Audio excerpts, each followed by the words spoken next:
Hey everyone, want to let everyone know some classes that we have coming up. We're going to be at the TAC Ops Tactical Conference in Nashville, August 22nd to the 25th. If you're going to be there, make sure you come up, say hi, and attend the class. We've also teamed up with the Savage Training Group to teach our Patrol Survival Tactics class that's going to be hosted by the Santa Clara Police Department September 18th of this year. Go to savagetraininggroup.com and get signed up before the seats sell out. We are very excited to bring on our next guest on today's show. This officer responded to an active shooter event May 26th of 2021 at the VTA bus yard in San Jose. At 6:30 a.m., this officer showed up to work, and little did he know he would be responding to the biggest call of his career. We have him in studio to give you a firsthand account of how that incident occurred. Door right behind us. Oh, shit. We get them on the third floor. Third floor. Conference room?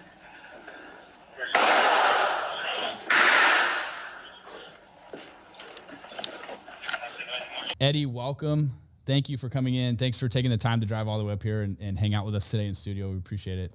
Oh, cool. It's nice to be here. Thanks. Can you give everybody a breakdown of who you are, how long you've been a cop, some of the assignments you've held, and we'll kick this off. Cool. Eddie Chan. I've been a police officer for 29 years. This December will be 30. Nice. Sergeant with San Jose PD. My assignments have been FTO, motors, SWAT, air support. Nice. Cool. Air support, really? Yeah, it didn't go so well. That's why it was. That's funny. In San Jose PD, state of California, right? Yes. All right. How, real quick, tell the viewers, for folks that aren't in California, how big San Jose? San Jose is approximately 190 square miles, 1 million plus people. So it's huge. It's urban sprawl. That's So actually Wow. bigger. That's actually bigger than I thought it was. How many cops are on your department? Oh, you're going to love this. About 1,200 pounds. How many are supposed to be on the department? Yeah, that's not. Oh, we used to have 1,400 when I started. Yeah, so And we were down then. The chief's plan was to add 500 on top of the 1,400 we had. Wow. And instead, they passed pension reform, and then we lost 400. So yeah. it's another So story. like everyone, short-staffed. Yes. Cool. Hey, before we start, we do have a gift for you. Oh, very good. Other than the gift that we've already provided, Like it. your current assignment right now is a motor cop, correct? Motor sergeant. Yeah. Okay. After Same 13 years, I thing finally though, made right? it back. Same thing. Yeah. You're on a yeah. motorcycle. Cool. All right, so we got the perfect gift for you, okay? Cool. All right. So this coveted hat and apparel was created by our good friend, Mike, who is a cop here locally, came up with the concept of lazy motor cop. So we would like to gift you with a lazy motor cop hat. We got some stickers that we can give you. And if you don't mind telling everybody the logo. Yeah. So instead of the, the history of the logo is you have the motor wheel that signified. Show the camera. There you go. It represented the motorcycle. Then the wings, we were rapid, and there should be an arrow in there about we were precision shots and all about precision and discipline. So I see a flat tire. Only on the bottom though, right? It's only flat. on the Yeah, bottom. with the wings a little unkempt, maybe a rough Disheveled, night. yeah. Yeah, a little disheveled. And the lazy motor. Yeah, that's what is it? Art imitates life. Yeah. Maybe. So that is yours now to Okay, to keep. all right. So wear that proud. I will. Thank you. That's awesome. All Welcome, right. Eddie. Yeah, welcome, man. Hey, so we have some awesome topics to talk about today. We haven't had anybody in here that's actually been involved in an active shooter incident. You have. Let's talk about that. May 26th May 26th. Yeah. of 2021. Yes, Okay, at the VTA bus station in San Jose. that's correct. 6:34 in the morning, you show up for work, and you guys get dispatched to an active shooter. Yeah, it kind of went like that. Go ahead and tell everybody Yeah, how how'd that it went go? down and what happened. Well, let's start the night before. I was held over till midnight the night before. Perfect. Oh, wow. Because of short staffing. Yeah, right? I was gonna say, so that falls in line. That's accurate. Yeah, so I held over till midnight, got home. My whole plan was, full disclosure, is I was going to call in sick the next day because I was only running on 3 hours sleep on top of that. Wow. So I have this character flaw. At the time, my current assignment was field training sergeant, and I believe I had about 5 recruits on the team. 2 were struggling, so they were in remedial at that point. So I kind of like to oversee that. They weren't one of those, hey, they're not going to make it. I thought, this could be one or the other. So My alarm went off at 3 a.m. and that was my cue to get on the computer and put myself out. But I told myself if I got to the bottom of the stairs and if I turn left, I'm going to be sick. And if I go right, I'm out the door. And that last foot hit the floor and I turned right. And that was it. Wow. Wow. That's interesting. Yeah. So because of Bay Area traffic, I like to get in the office a little early. So the shift starts at 6 o'clock. So for the city of San Jose, I am the early sergeant. So they have a few sergeants that will cover the overlap from midnight's the day shift. So they actually go out early. So I try and make it in a little early, usually about 4:30 or 5. I'll pull up DORs from the night before and just kind of check things out, get my coffee. It's kind of a ritual, and I talk to the young lady that works the phones at our phone center. Mm-hmm. So she actually has the watch list from the day before, and she knows who was held over and who's working that day. So she looks up at me and she goes, "Weren't you just here? You know, I thought for sure you'd put out." And I said, "Yeah, I was, but I figured, what's going to happen today, right?" Yeah. And then I paused, and I said, "But I got a bad feeling about today. Bad feeling about today." She says, "Oh, don't say that." And we just kind of laugh, and we went about our day. Yeah. Creepy. Yeah, it was. It was. And then there was another officer sitting across from me. He usually gets in probably about 5:30, and he's sitting there, and he's been 15 years on. He has that, he used to be like really into a gung-ho guy, and now 15 years later still is, but he's kind of dampened his spirits because of the things that were going on then. And he looks at me, and he's sipping his coffee, and he's like, "Bro, dude, don't say that." Yeah. And he ended up being one of the guys that went in with me as well. So No kidding. yeah, Wow. we had a good laugh about it after. Like, hey, you weren't kidding, right? Wow. Wow. That's insane. We're going to dive into the story real quick before we do. You are currently an instructor with Savage Training Group. And shout out to Scott, did gift us with a couple of things actually. But Yeah, I did. one of the things he gave us was this awesome sign. Scott, we're going to find a cool place in the studio to hang this bad boy up. Thanks, Scott. Along with the neon sign that you provided us. So thank you. Make sure you guys head over to savagetraininggroup.com, get signed up for a host of classes. Mark and I are teaching a class September 18th. Again, get signed up for that. I'm signing up for In that Santa one. Clara. Nice. Yeah, you We'll better. see you there. I hope to see you there. Yeah. I got to get with this FTO stuff. That's my wheelhouse right there. Nice. So let's dive into this story a little bit. So you arrive at work, you're already having this weird feeling, you're kind of joking with your buddy who ultimately ends up going to this call with you, ironically enough. What happens next? So because of COVID, we have the team numbers. So I was team 77, so odd numbers. So this was May 26th, so no briefing for me. So I went straight down into my car, had coffee in hand. I found my car. We have this thing where you do the same thing, right? You've been a cop for a long time. You turn on your car and you go through your thing. So I turned my car on, turned the computer on, let that boot up. We got this new system, so you have to put your ID card on the computer, so that takes a while to spool up. And then I hit the radio, and then we got these new radios, and that takes about 30 seconds to go through its thing. And then right when it kicks into 6 to 8 people shot, mass shooter, VTA light rail. And as I'm hearing this, I'm drinking my coffee, and it's 6:34 in the morning, and I'm like, bro, you got to be kidding. On 3 hours of sleep. On 3 hours of sleep, thinking, wow, this is it. Like, you knew it was real. You knew it was a real one because it wasn't. I knew the dispatcher of all the dispatchers up there, and you could tell in the tone of this dispatcher's voice that this is the real deal. Multiple callers on this one. So, Wow. So I kind of put my coffee down. I look at I hit the lineup on who's out there. Mids is rolling in. There's only a few early cars logging on because that's right around the time they logged on. So, and just to give you an idea of perspective, the sergeant's garage where we are, it's literally a block and a half away. Wow. So you're that, there, right there. we're there. And it's the sheriff's jurisdiction. So VTA is right next to the sheriff's headquarters. And I'm hearing San Jose officers being dispatched. And so I grab the mic and I go, hey, my call sign 5X10.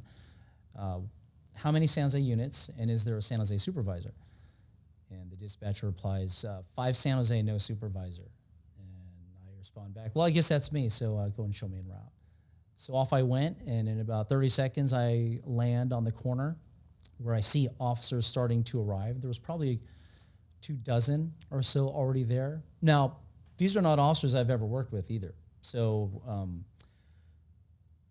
I want to say the tenure of this particular group ranged anywhere from There's one or two with about 15 to 20 years on, but most of them had 3 years or less. Wow. One was an FTO with a recruit 10 weeks into the program. Oh, geez. Yeah.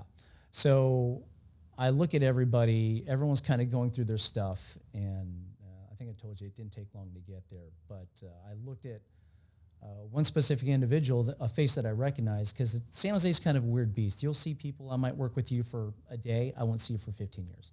Yeah. It's Yeah, if kinda it's like that big, yeah, I can see that. Yeah, and then in this case, I looked and I'm like, well, I recognize one face. I don't really recognize the others. So I see the one person that I recognize. He's already got his helmet on.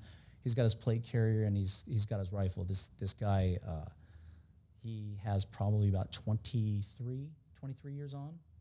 I look over at him. I said, hey, Mike, man, you ready to go? He goes, yeah, I'm ready to go. So I turn, and this is where, you just kind of run with what you know.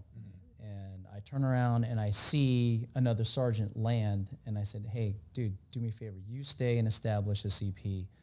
And I look at this crowd, and I wasn't sure who was going to go with. I mean, you don't have that luxury on like being on a TAC team. Yeah. I said, whoever wants to go, it's time to go.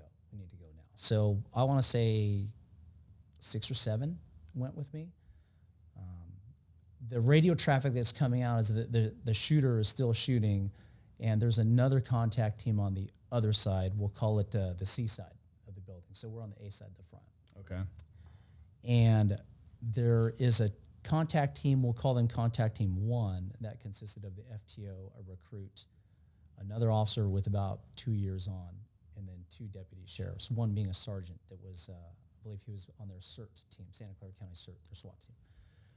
So they put out that they were up on the exterior ladder well going up to the 3rd floor, and that they were going to try and access from up there. So I put out that we were going to access the building from the ground floor, and then hopefully we're going to cross paths. But my concern there is blue on blue. This facility is huge. Imagine an Amazon warehouse. This place houses trains. Oh, wow. Yeah, it's huge. I mean, yeah.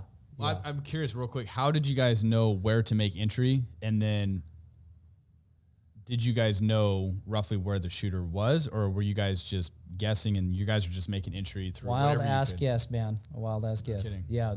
I'd worked and lived in the city my whole life. I had never been in front of this building before. It's kind of tucked away. I didn't realize the scope of how big it was. We didn't know the layout. We'd never been in there. There was information that the shooter was moving from one building to another. So one building, he had just got done shooting at least 4 to 5 people. And he was making his way to the current building. So contact team 1, the San Jose officer, Jeff, he says, latest information is he's in building A. And I look up and lo and behold, I'm staring at this letter A that's about 6 feet tall painted on the building. So I'm like, all right, well, bingo there. I see people running out. There's employees that have run out, but they're still kind of on the inner perimeter looking back like worried for their coworkers. Yeah. And we're asking, hey, by this time we believe we know who it is, some by name, a disgruntled employee, because they recognized this person. That morning there was a union meeting, and in building B, that's where this meeting was. The shooter actually went into that meeting and started cutting loose right there. He knew that You knew the meeting was happening. it was happening before shift. So I go up to one of the employees and I asked him, where did you see this person last? And he says, I think he's in building A. He's in building A. He's wearing coveralls. He's got the fluorescent gear. Well, everyone at VTA is wearing coveralls with the fluorescent gear. Don't know what it looks like. Standard uniform. Yeah. But so you knew if people were running out and we could hear gunfire that he's still inside. So I look over. I have my team together, and I look over to my right, and about 100 yards away from me is a sheriff's team, a contact team. So we'll call them contact team 3. They were behind a train, and really this is kind of one of those 2 agencies, big building. We'd never done anything like this before. I hadn't trained with the SO, like ever. The last active shooter training that we had that was allied agency was when I was with the Milpitas SWAT team in 1999. Wow. That was the last time. So comms were very bad. Radio traffic was going, everyone's jumping on the air. And really my main concern was I knew contact team 1 was inside. We were going to be 2 and that there was a third one. And there was more than enough space in there for all 3 of us to be in there. So blue on blue or blue on tan, that's what I didn't want. So I saw an open bay door, and getting back to your question of which doors do you go into, whichever ones are open. So SO's looking straight at an open bay door. I see an employee coming out of just a regular door, and I see to the right a little electronic key card reader. So I knew off the bat that we were going to probably need that to get inside, as well as maybe you might need that to get into interior doors on the interior. Yep. Which turned out to be true. So this one employee runs out, we grab his key card, our team makes our way to a door that was probably about 300 feet away from that open bay. We coordinated with the SO team and we hit both. They hit the bay, we hit the door simultaneously, and we went in. It's funny, so you pull a door open and you expect to see something, and then you're looking at a wall. And that particular door was configured where you walk straight into basically a room about the size of your studio, and then it just branches left, and then it opens up into the bay.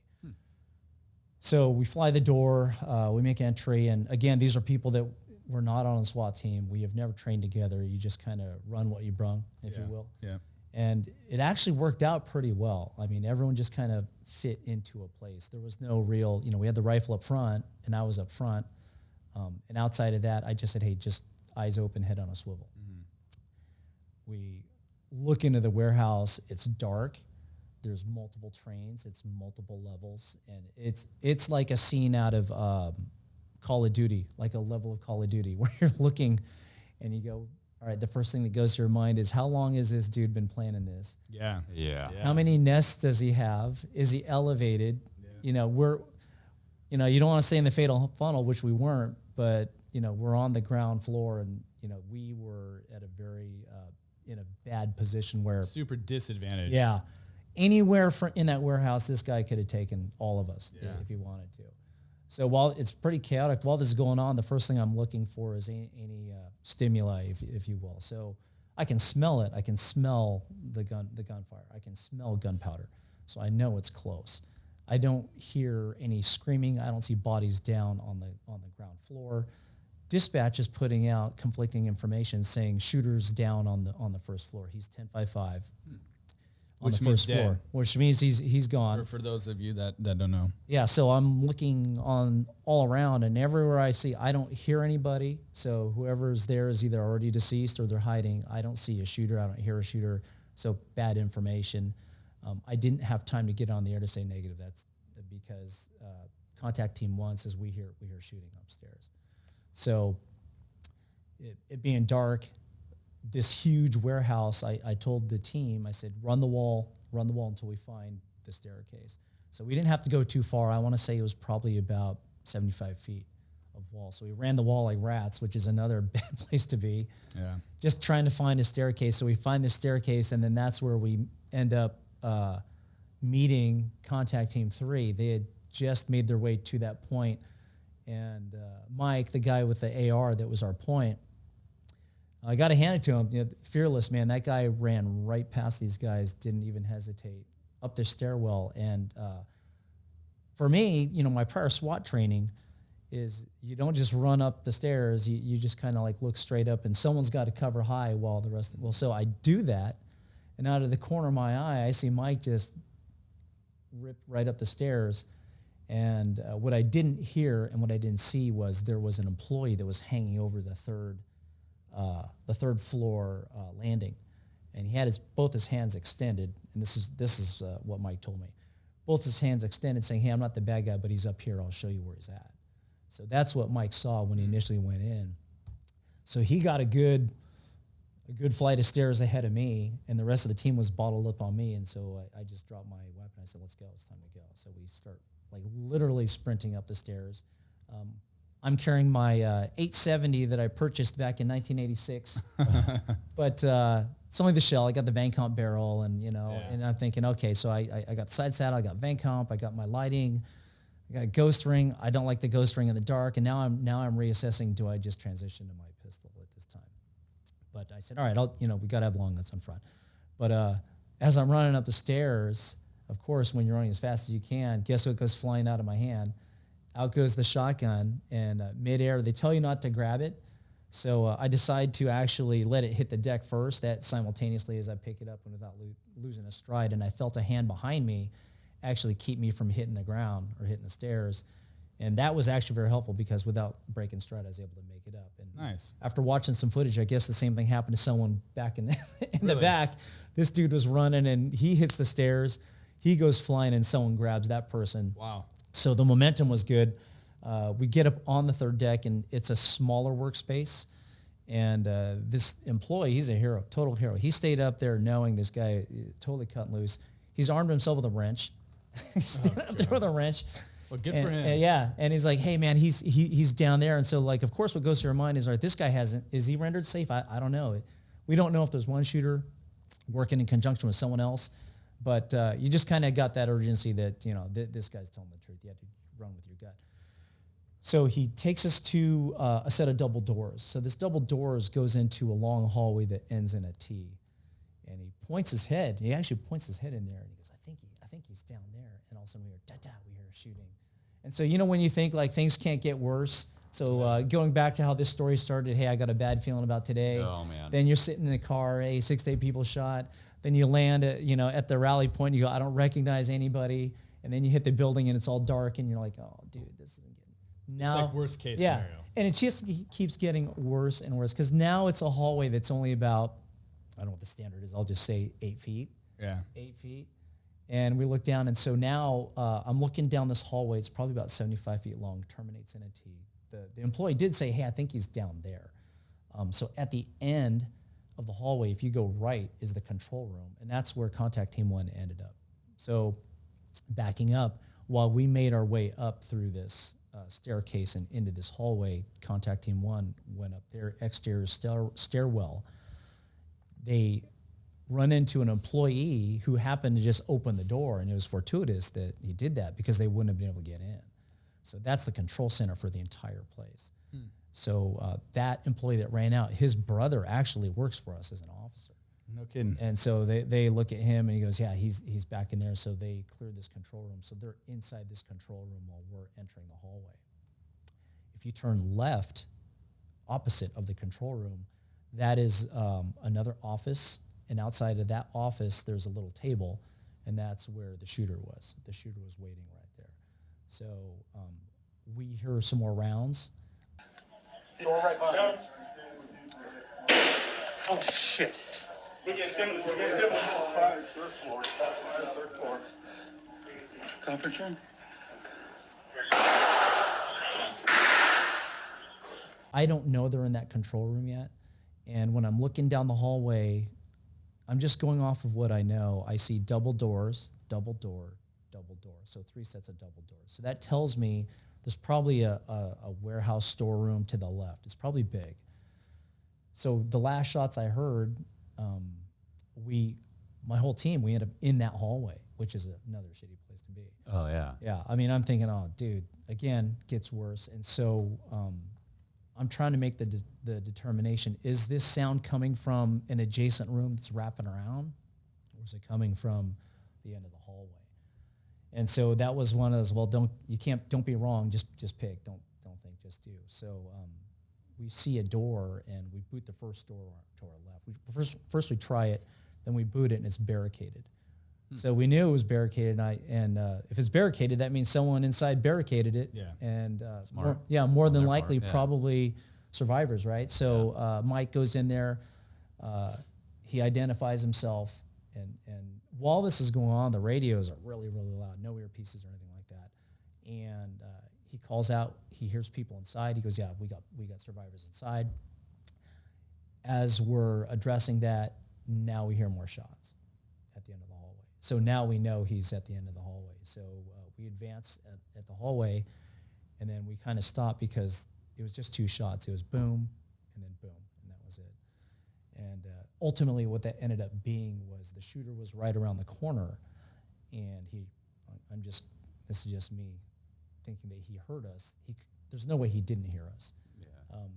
He took a shot actually he saw the illumination inside the control room because he took a shot at the control room. And apparently that's key card access that only management has. So he didn't have the key card, so he just took a shot there. We were at the other end of the hallway, and then apparently there was a sheriff's team waiting at the bottom of that stairwell. They didn't come up. So it was kind of checkmate on his part. Yeah, so he was caught. I mean, he wasn't going anywhere. So that first shot was a hesitation shot, and the second shot was the final shot. But he was still unconscious but breathing when we reached him. So he shot himself. Shot himself, yeah. So we make our way down the hallway. We see illumination coming from the right, which I know is law enforcement, right? We have the 1800 lumen. Yeah, right. I'm like, it was kind of like a breath of fresh air. I'm like, okay, good. All right, now I felt like I could coast just a little bit. So there was no coasting. I'm now just take a breather, and then I see part of a face peek up behind the wall that I recognize as law enforcement.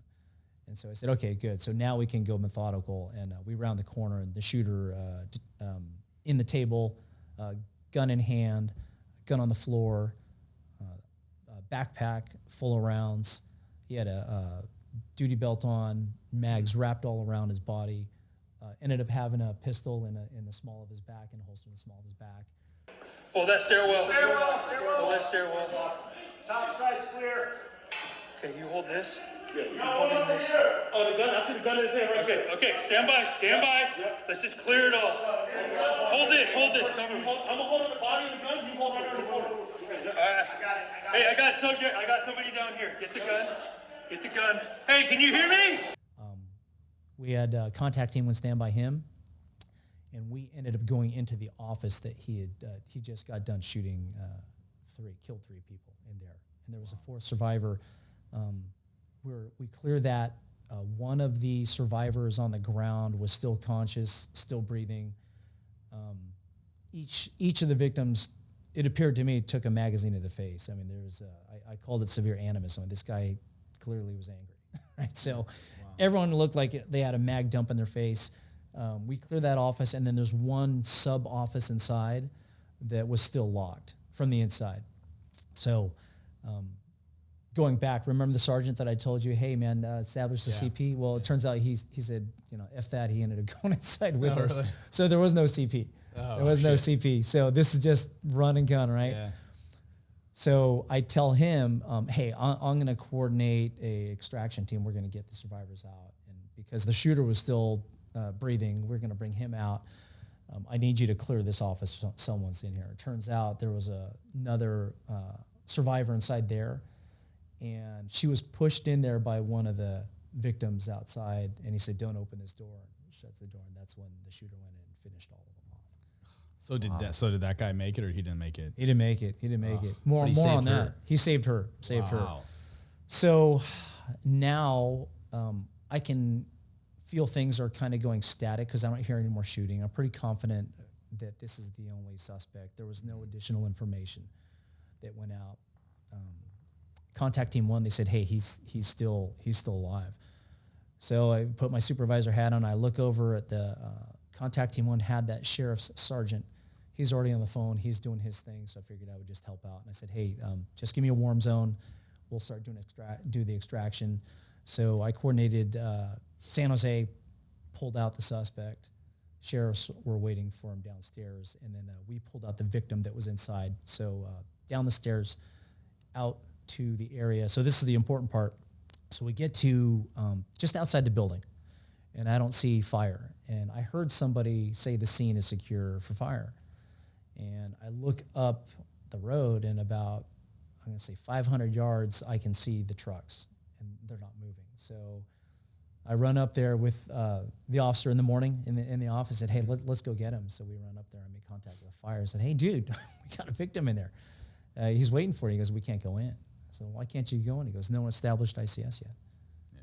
I'm like, oh, okay. So rescue task force, all of that. So fire is very, very methodical, and so they don't just go in. That's not what they do. That was on the after action report. So someone needed to stay back and at least initiate ICS and go from here. Unity command, all of that. What do you refer to as ICS? Incident command system or incident command management system. So that's an online class that we all took or should have taken, especially as supervisors, after 9/11. So post 9/11, we were all required to take this from the national, is it NIMS? NIMS, yeah. Yeah, NIMS. So we were told, hey, take it. It comes in as a link. I took it. I brain dumped it as soon as I was done. I'm like, we're talking, 2010 is when I last took it. So is that when you when you initially arrived on scene, you set that team up, and then you told the other sergeant, hey, set an ICS. That's the command center you're talking about. Yeah, I said we got to have a command post. Get the CP ready, because I knew that command from both agencies were going to land, and then everyone should jump off from there. So the layout, and that didn't happen. That did not happen initially. It probably took. I'm thinking back. I actually, as I was working with the extraction, I didn't hear anyone put out a CP, so I asked. I believe I asked. If not, I said set one up in the parking lot. So the way there's the building, and then there's the county parking lot that's probably where the fire trucks were staged, about 500 yards out. It was not too far away from the initial spot that I landed on with the officers. So right around then, I'm going to say I heard a command officer actually say, we have the CP set up at this location. Okay, cool. So once that was done, now rescue task force teams are now forming. Now I can see them. Which so everybody knows, for the rescue task force teams, they require, I think, minimum 3 to 4 cops per rescue task force. So per engine company, you have to have 3 or 4 cops to escort them into the warm zone, right? To even attend to the victims. That's I think the huge takeaway is, and I'm not trying to speak for you or what anybody did. I'm just trying to kind of describe to everybody listening, if something like that kicks off and you want the fire or medics to come in, they're not, like you said, they're not going to come in. So you have to establish the RTF, and then that's just going to be at least 3 to 4 cops have to escort the fire guys or paramedics into the warm zone. Right. And that was the whole reason they didn't go. So once it was initiated, now assets are flowing in. Now we're seeing trucks. Now I'm seeing, rescue task force 1, 2, 3, 4, and 5. I mean, it's all getting there. Which that's frustrating to me with the discipline and stuff, because you're making that contact team. You've signed positions, and you're at that point you're assuming that people are doing what is being needed, and then that person decides to act independently. Which, I mean, active shooter is completely different, but that in your mind you're thinking that this is getting set up. Yeah, I think the attitude at the time was the size of the building, and the discussions that happened after is, we need all hands on deck. That was kind of the mindset. I mean, that's a massive problem to deal with. Yeah. A building of that size. Yeah. That's a huge problem. Yeah. It was, to say it was daunting would be an understatement. Yeah. I can only imagine. It's tough too. Like Mark and I talk a lot, especially when we teach, is like, when you get 50 cops that show up to something, and you're going to, especially in a city environment, you're going to get 50, 100 cops quickly.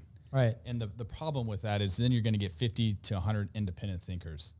I think that's where stuff becomes a little dangerous for cops, because now you have a bunch of individuals doing what you think they want to do. And so that is the importance of establishing command posts and setting that stuff up, and so that those kinds of things don't happen, and it's more controlled. But in this case, it just seems it's so rapidly evolving. This place is so big that it's like anyone that's available, all hands on deck to make entry, to locate and find this person and deal with the problem. Right. So we ran up, said, "Hey, we'll be your scene security. We have an actual survivor in here." So the fire rig, whoever the engineer was, he goes, "Yeah, okay, jump on back." And so this guy starts tearing off, and so we're hanging off the back of the fire rig, and now officers are trying to run and jump on the back, and I'm like, no, don't do that. I'm dating myself. So that sitcom back in the 80s, What's Happening? You are dating yourself. I don't know. Well, so you're 60 what? No, we just we give him a hard time. He just looks super old, but he's on. Yeah. So this one officer, she's running, and I mean, she's full sprint, and you can see like the separation starting, and she's just about to go, and she's like, wait. I stiff armed her helmet just to save her, but I mean, she was going to take that leap into nothing, is what it was, because the truck was actually going up. So the truck lands. A victim finally gets tended to, and the suspect actually, contact team 1 decided to throw him on the hood of a Explorer and drive him out. So In an attempt to save him. That's what you mean. yes, Right? Yeah. yes, render aid, right? So he wouldn't fit in the back, and so they decided to throw him on the hood because he's a pretty substantial sized gentleman. So they get him on the hood, car takes off, and then at some point he comes off the hood at the rally point where we were, and to which he became, part of the crime scene at that point. So we went back, we started doing the methodical search, and probably about halfway through, I was with Rescue Task Force 4. And then I kind of had to sit there and I started seeing guys that worked for me. So my team actually, I didn't see any of them until the end because everyone was doing their own thing. And so I see one guy on my team. I say, "Oh, hey, dude, good to see that you made it." Yeah. He goes, "Yeah, sorry, Sarge. I was loading up and I heard it and I just shut the trunk and came over here." But I said, "I think I'm gonna pop smoke. I'm out. I think I'm out." So I went back because I didn't know where these contact teams were, what they were doing. I didn't get a lot of information coming over the radio over where they were. I knew where the CP was. Yeah. So it was very important to me to keep because we're going to have to give statements and everything. So it was very important for me to keep at least my team together. So my team, it was myself and 7 others, I believe it was. And then I knew the San Jose personnel on team 1. And then team 3 was all SO, so they could take care of that. But I figured, okay, let me try and get those people together. So we rallied back up at the command post. Sigh of relief, no one was hurt.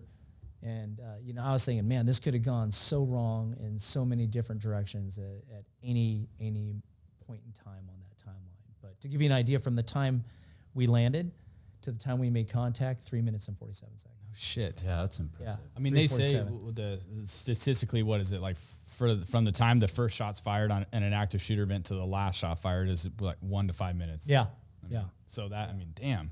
It was really quick, but it didn't seem quick. It seemed like an eternity. Oh, yeah. When we actually pulled the camera out just to watch the timing of everything, it was 3 minutes, 47 seconds. Jeez. So that was pretty fast. That's impressive for you guys to land, get going, establish your teams, and go in there. I mean, that's impressive. In a building that size, that's a daunting task. I'm curious. I want to ask about your mindset. So when you arrive on scene and when you're with the other officers and then you're like, hey, whoever's coming with me, we're going, what is going through your mind? Prior training or family, or I should have called in sick, or I didn't think this happened in my city. What is your mind thinking? All of that. Really? Yeah. A Rolodex. No, it's funny. So I really had to reflect back on that. I'm like, okay, so, because I want to pass it on to whoever else could use it, right? Because it doesn't happen every day in our jurisdiction, at least, but it seems to happen a lot around the country. So for me, what was going on first was, okay, for about a second, you go, oh, dude, really? Like that? And then it's, okay, so what needs to get done? Who's here?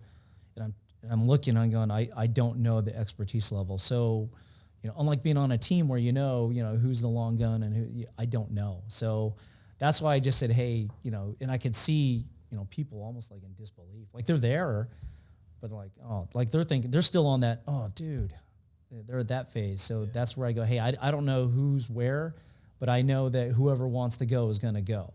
And so I said, hey, whoever's going to come, let's go. And so I know of that group that was there, which was more than 7, it was 7 that went. I would surmise, over a dozen, maybe 2 dozen, and people are still filling in. But wow, good for you for making that call, having that courage to be the first to go, and then all those ones that went with you. Yeah, to ask, hey, who's willing to go? Because really, you could be walking into your death. Yeah, well, I figured whoever wants to go on one, they're already set. They've already done something in their mind that, okay, I'm gonna go. So once you go, then I didn't even look behind me until we ended up in that hallway, and I said, oh boy, so very young, some where you they might have had a reputation for not being the most aggressive during Red Man in the academy. But I thought, it's really funny as these other thoughts are going through my mind. Well, courage comes in all shapes and forms. Yeah. It's like it does. You don't have to be. How about this? I didn't see any operators there. Yeah. There were no operators there. So, so then it's prior training. Going off of that, I use a lot of the concepts. Actually, and it's kind of a plug for Savage. Before I even started teaching for Savage, they have this thing, what's important now, what's important next. And we took it from somewhere else. But really the mindset is what I need to get done now. Not, okay, these are these are 4 or 5 different things. What do I need to get done like right now? And what kind of information is being put out? And of all the things that can go wrong, which is everything, how can I still, lead this team to success, right? And we really kind of feed off each other. When we spoke to each other after, it was, you could really categorize people in general as into 3 bins. You have those that will just do regardless. Doesn't matter what the odds are. Doesn't matter what the training is. They're just going to go ahead and do it. We'll just call that the 10%. Then you have like that bell curve, the big part of the bell curve where they're going to go no matter what, but they need some kind of catalyst. Someone has to go, hey, let's go. And I would say that's the vast majority that are out there. And then there's like that little part at the tail end, where they're like, I think I'm going to take the traffic control spot, right? Yeah. And that's reality. That's not. Yeah, not everyone's going. Yeah, not everyone's going to go. Mentally, they might not be ready. They might not have had that discussion with themselves. Yeah. So fortunately, that was just one of those incidents. The sergeant in charge of our training unit did the whole review, did a fantastic job, and he just said, you know what? I mean, you guys. He gave us a grade. He goes, I give you guys a B+. You're all, thank you. He goes, I and don't get me wrong, passed. for being impromptu, for not having ever worked together, and for having something of this magnitude, that's a good grade. He goes, the AA+ goes to, like, we rehearsed it yesterday. Yeah. We all worked together. We got all our equipment, so he goes, and we were very lucky on top of that, very lucky. B+ for a pop quiz. Yeah, pop quiz. Oh, Yeah. Hey, in a subject man. that you've never taken before. C's get degrees, man, right? Yeah. Yeah. How many people ended up dying in that event? Ooh, let's see. At least 9. At least 9. I want to say 10 or 11, but at least 9, and that was in a short span. It devastated that crew, that whole VTA crew there. I ended up making contact with that gentleman that was up on the 3rd rail. I said, interesting history, a former Marine. He described himself like his whole life. He was surprised that I called because it was months after. I said, hey, I want to nominate you for the Citizen Award, where you save lives by doing that. And he goes, oh, it's about time. I never got recognized for anything in my whole life. Goddamn Marine. Yeah, he was a Marine. I said, hey, man, so I was a Marine too. Okay, so we started talking, we started laughing. I said, doesn't it always work out that way? You show up for work every day, and you do your thing, you do your 15, 20, 30 years, whatever, and you go home. But he was very thankful about that. But I said, hey, what was going through your mind on that day? And he goes, well, there was one, I don't remember the name that he threw out there, but the old lady that works on the floor, I didn't see her. Like, he heard the shooting, and he looks out, and he goes, I didn't see her, so I thought I'd stay back and see where she was at. I never did find her. I don't know if she definitely was not one of the ones that was a victim, but I don't know if she was already out of the building. Maybe he was looking out for her. Yeah, he was looking out for her. Maybe she had some quick legs that morning and made it out of the building before him. But I asked, hey, how's everyone doing? And he goes, oh, it wrecked all of us, man. A few months after that, I get a call. So I'm in Southern Division, so I'm in the southern part of the city. So operations for VTA moved to their secondary facility. So we get a call of a dude sleeping inside the car, and it was actually an employee that was there that day, and he killed himself. Yeah, months after. So he had his little note, hey, apologize to, my coworkers, apologize to my family. I wish I could have done more. And, he had his gun right there in the street, and, a few months after. So that was pretty sad. That was a sad thing. So. Yeah, all suicides are very sad. Yeah. But Well, shows how much that affected the employees. I mean, well, you and your team and all those responding officers that went in, I mean, hands down to you, absolute heroes. I'm going to be honest. I obviously, before I knew you, I watched that video when it first came out, and I don't remember where I was, but I either showed it in my briefing or in a class that I was teaching. I can't remember, but I remember watching that video and thinking, these guys fucking nailed it. Like, I thought you guys did a great job. like I said, not even knowing you at the time, just watching the body cam footage of it, and we'll play some of the snippets on the podcast. I thought everyone did a great job. No, thanks. Yeah, well they were executed. great. Yeah. For the as large scale of an event that was, the size of the building, not knowing where this guy was, having multiple contact teams, listening to the body cam footage of some of the officers that they showed. I just thought everybody did a great job, and I was like, man, this is like the active shooter body cam footage that you want to show like everybody. Yeah, That's how well I thought it was. I was ready to buy a lottery ticket. I couldn't believe no one on our side got hurt. And I was going to ask you that. Was there ever a point in time that you thought you were going to be killed? Oh, absolutely. First second I landed, I said, "Oh, this is one of those discussions that you maybe have, I think, over the course of your career, where you go, all right, if this were to happen, could I do this?" So that already taken place, but I actually was the family liaison for one of our officers that was shot and killed in 2015. And I completed what we call it at our agency, the emergency protocol. So we try to give it to the recruits when they finish the academy. We'll go to a briefing. The POA offers it. So this is kind of like you kind of getting your affairs in order. Mm-hmm. So, of course, I didn't have one until I was the family liaison. So I wanted to make it easy, really, for any line of duty death, which is difficult. Someone has to run with it, right? And so while it was still fresh in my mind, I came up with these things. So prior to this incident and after planning that memorial, I actually completed it. So that was, I want to say, a thing that you thought about. Okay, I think everything's good. I'm good. Yeah. So I think that helps, having those conversations, knowing what you're going to do. And it's tough being the supervisor too, because you have these officers that are, 3 years on, 4 years on, and they're looking up for someone. And you're like, oh, well, you know what? I took the test. Right? Yeah. I took the test. Oh, okay. Well, it just so happened that, I got a lot of confidence from just knowing people were, one, willing to go. And then at least having one face that I recognized. And I'm not going to call him Tackleberry, but like this dude takes classes on his own. He was never part of a team, but like he really takes pride in his rifle craft. He takes pride in his tactics. He's been a midnighter. Like the last time I saw him was on mids when I was an officer, and now he's still on mids, just because he loves it so much, So very inspirational to me. So you kind of feed off each other, but I would say that things worked out because the right people showed up at the right time with the right mindset. Yeah. Wow. Well, it started when your left foot hit the bottom of the landing of your stairs and your natural pivot is to the right. To the right. Maybe that's it. Because if you landed with your right foot, it's not a natural pivot to the right. You're going left. So your left foot hit the bottom, and that's how it all chain events. And I think a lot of people owe their thank you to you. Are you glad you went to work that day after it's all said and done?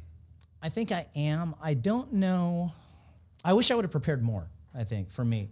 When you take the tests, when you do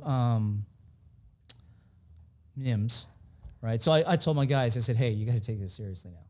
Yeah, because we should probably do this. And it's funny through the tactics. So we started with Diamond, right? Back in the day, you do Diamond. Then there's Rolling Thunder. All that shit goes out the window, man. Yeah. When it's real, you're like, hey, we're running a rat line against the wall going, okay, you're not worried about angles. But when you do the training, getting back to your original question of what's going through your mind, I do know, like, I take the time to train on my own. I don't wait for training to show up. I don't have to be told to go to training. I do take this job very seriously, and I as well as I do want to come home, and I want to increase my odds of success. I don't want it to be luck. I used to be a motorcycle instructor for the civilians, and at the same time I was a motor instructor for our agency. I tell them, hey, for the civilian side and the newer motor officers, I said, luck is always going to be a factor. And right now for the civilians, it's 90%. For you. I said, I want you guys to think of, imagine yourself these sea turtles that hatch and come out of the sand.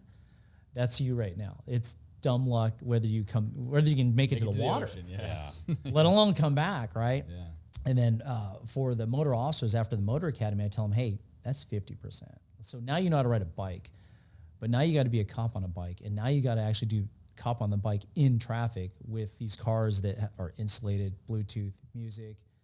Everyone's into their own, especially the Bay Area, everyone's in their own little world, right? Yeah. So, I always tell people, even as an FTO sergeant for my FTOs and recruits, where I can't preach enough, make luck like 5%, right? Do all you can to have skill be a greater factor in that. So in this case, it's funny, the thought stream that goes down, it's actually, I don't know the physiology behind it, but I was thinking of about 10 different things simultaneously. One of those was, when I get out of here, I'm going to McDonald's. I'm going to get myself a quarter pounder with bacon, 2 apple pies. Nice. The other one was, don't make the wrong call. Don't make the wrong call.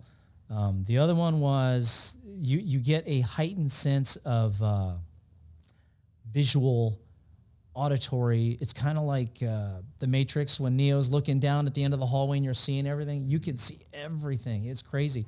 I think it must be a survival thing that goes back to our living out of caves and running from saber-toothed cats. And so I can see it now. You could see the cracks in the cinder block. I could see every little thing was there, and when I said, I could smell it, I'm sure I could walk in there right now, I probably wouldn't smell a thing. But at the time when it's real, you're smelling it. So, if you are perceiving things or you find yourselves in something like that, or anyone who has, they probably understand what I'm talking about. And if you haven't, you will. Everything just like goes to the nth degree. Vision, and I'm blind, right? Vision, smell, hearing, like everything comes up. That radio, like I thought it was blaring in my ear, and I only had it on like 3. So. Yeah, obviously that's your brain going into self-survival mode, but you bring up a good point. When you are in a situation like that, you have to pay attention to your environment, like sense, eyesight, smell, what are you smelling? All super good information to share with everybody. That's a hell of a story, dude. Yeah. That's the first time I've ever really heard in depth about that incident. It's pretty fresh. Yeah. I remember when it happened, like I said, I watched the body cam video footage and I thought I was very impressed by it, but hearing first count, it's fucking wild. Well, you're an inspiration to have 29 and a half years in law enforcement, to be willing to share your story with us and to share it with everyone about your mindset, to be honest about how your day started, to show up at to work, all those chain of events that happen, and then to be the one that led the team. That's pure inspiration in that. The fact that you're still involved in law enforcement and sharing and trying to give back to cops is amazing. What are you doing now? What are you doing with Savage? What are some of the classes that you're teaching? So I teach the 40-hour FTO basic. I do the FTO update, and then I do the FTO supervisor. So FTO is one of those things that, for me, let's go back to this team 3 years on. One of them actually said, they went in because they recognized me as one of the FTO sergeants that they ran across. They never worked for me, but they see me there all the time. As an FTO sergeant, I'm the first one in and I'm the last one out. I turn the lights out, right? So for me, setting that tone, setting that foundation, to have the tenure that I have and to be able to let people know, it doesn't have to, you're going to have tough days, but it doesn't have to be a 25-year grind. It's like it's still a fun job. A lot of changes. I got hired on maybe half a year or 2 years after Rodney King and made it right past George Floyd. And I've seen the changes. I've seen all the things. I've seen the personalities change, someone that comes in, and you can kind of track their progress, especially prior recruits of mine. But progress, not in just their career, but their attitudes and how they are. So that particular officer that I had, I was drinking my coffee with that morning, he's all kind of disheveled and stuff like that. But, he wants to, be in the fight, but he's just beat down from legislation and the news, and he just gets wrapped up in this. And, when I'm with an FTO team and with Savage, when I teach a group, I tell them this. I said, what will keep you healthy mentally, physically, really is I had to shift a gear and find that gear. And that was, I approach law enforcement policing from a clinical, dispassionate point of view. When I'm at a call, I analyze it. I don't think about the what ifs, or I just go, hey, what is in play? What is not in play? What do I have? And then I just go from there. Do we have to do anything, for example? So to teach that to FTOs and have them teach that to recruits is invaluable, really, because the discussion that we have is all of these incidents that lead to, a nationwide reckoning of policing.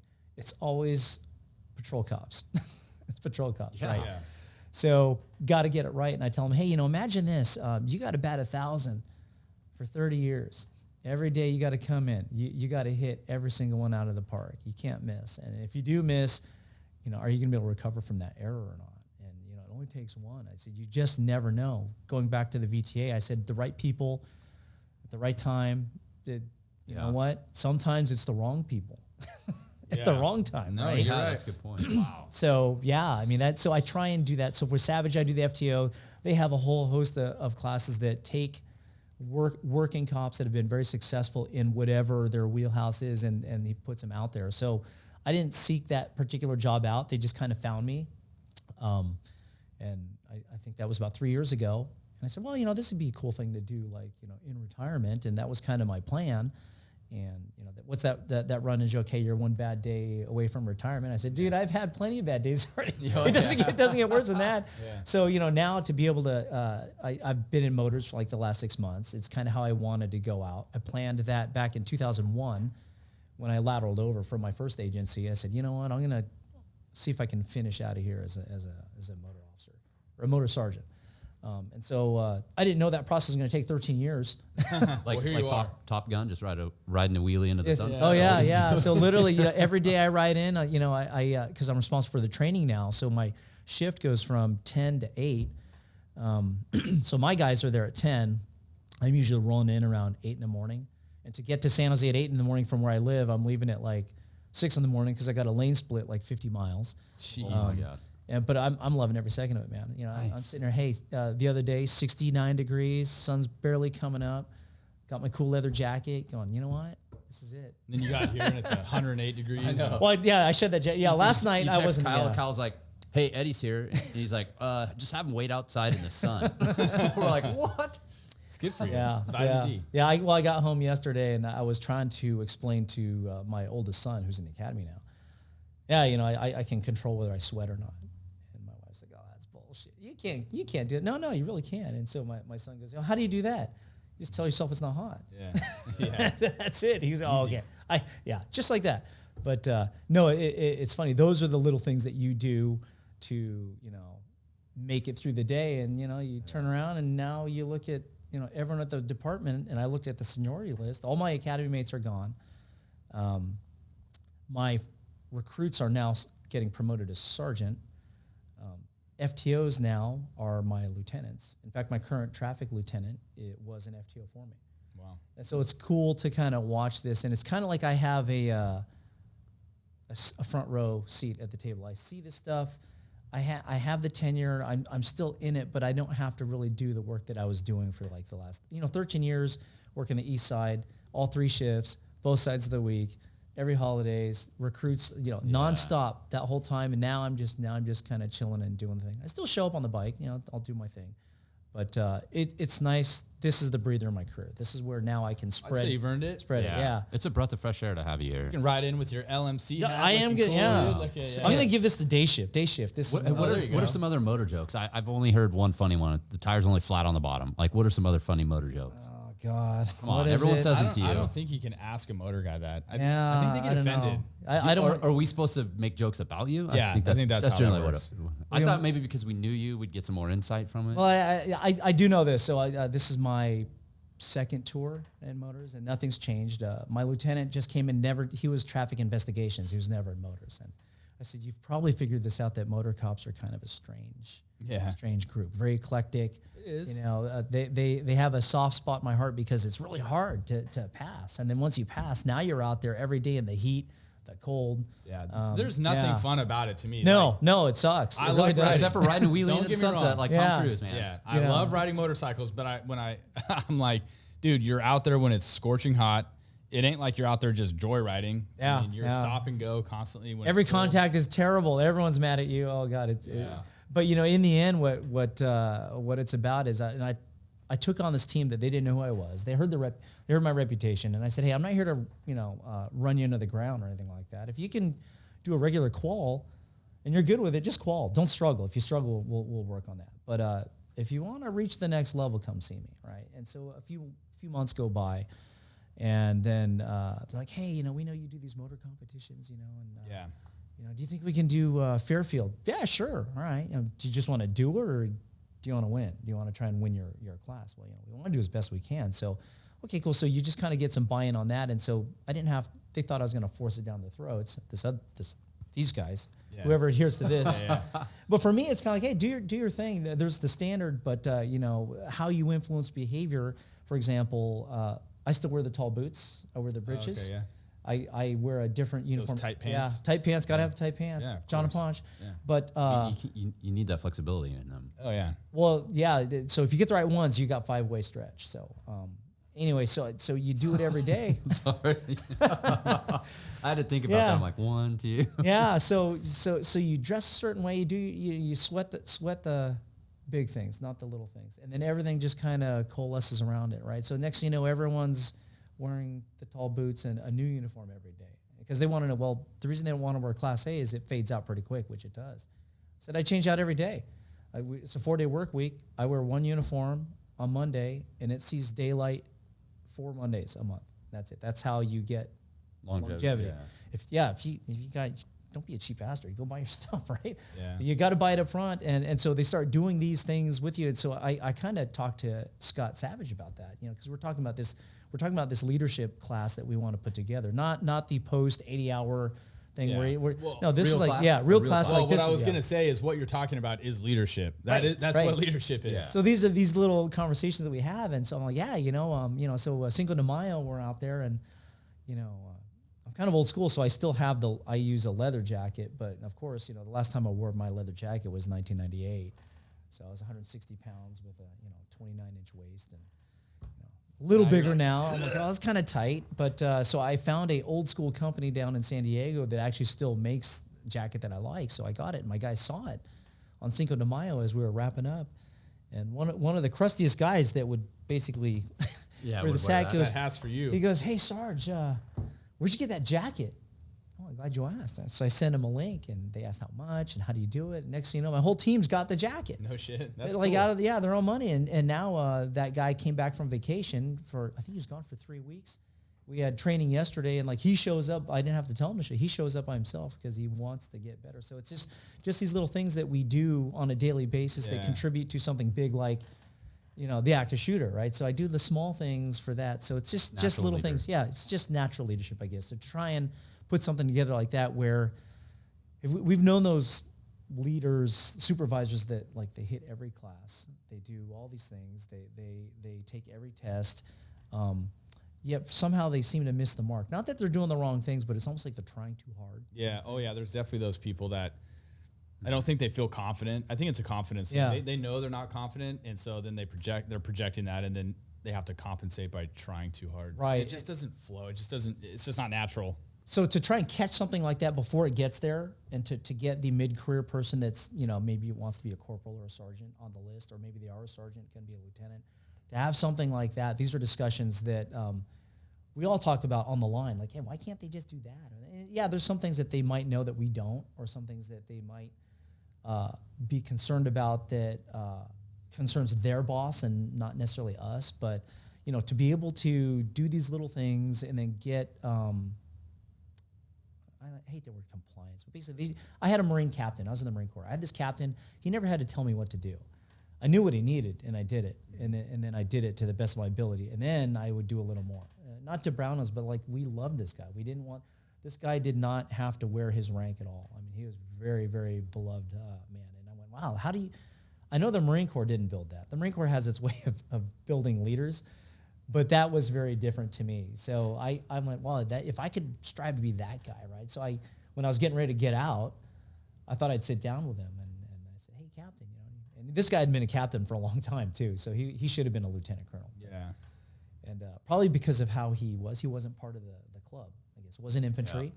Yeah. There was no MARSOC back then, but he didn't wear recon wings. He was we called them fallen angels. He went to flight school, didn't make it, and boom, he's in an anti-aircraft missile battalion command. Wow. So what he did have going for him is he had 300 guys that were willing to jump in front of a bullet for him, right? And I'm like, hey, how did you get that? So the advice he said was this: hey, pretty much the person you are is going to be done by the time you're 5. Now, what changes you want to make, that takes place between 5 and 15. So everything you're seeing is kind of what I figured out: delivering papers, bagging groceries, and going to school. Yeah, I like that. Yeah, and that was it. I'm like, oh yeah, be nice to the lady, the old lady, carry groceries out. Try and take on what you can from people that know more, the teachers. Be punctual, don't be tardy. All these little lessons. He goes, that's who made me who I am. Yeah, I occupy the spot because I thought it'd be cool to fly jets, and it didn't work out for me. But I did tell him, hey, you're an inspiration because this, and that was, we're talking 1988, 89, and I remember that conversation vividly. So, that kind of impact that someone can have, they may not be in an assignment that they want. Like I wanted to go to motors. So the VTA thing, like I got passed over for motors for someone that had been a sergeant a fraction at the time. And so here I am running upstairs. So one of the thoughts in my mind was those ungrateful MFers, man. I'm like, you got to be kidding me. But, when I look back at everything happens for a reason. Yeah. So. Yeah, I think the leadership thing, what you're describing, comes down to that I think is experience. Comes down to how much experience I think do you have in this job, and the confidence piece of it's huge. So, dude, that's it's a hell of a story. The active shooter story, and then what you're doing for Savage Training Group is awesome. I'm grateful that guys like you are able to continue to teach the young guys. We still learn from guys like you. I've been a cop for 16 years, and I still love talking to guys that have been doing it for a long time because I still learn a lot. So thank you for that. Thank you for being here. You're welcome. Yeah, thanks for taking the trip down here to do this. A lot of value out of it. Just to circle back real quick for everybody on the ICS stuff, I would take that stuff very serious. If you haven't dabbled into it, or if this is the first time you're ever hearing about it, I would look into it. Even on a patrol level, as a patrol cop, you have to know that stuff. So look into it. Mark, please don't wear the same shirt as me next time. This is the third time. I realize that, but the three of us color coordinated. We all kind of have the same. He has gray, but like you keep showing up. We keep showing up wearing the same color shirt, and it's just getting weird at this point. Romance going on. Yeah, I don't know. It's just anyways. All right, guys. Thank you. We'll catch you on the next one. Ladies and gentlemen, Eddie Chan. Thank you.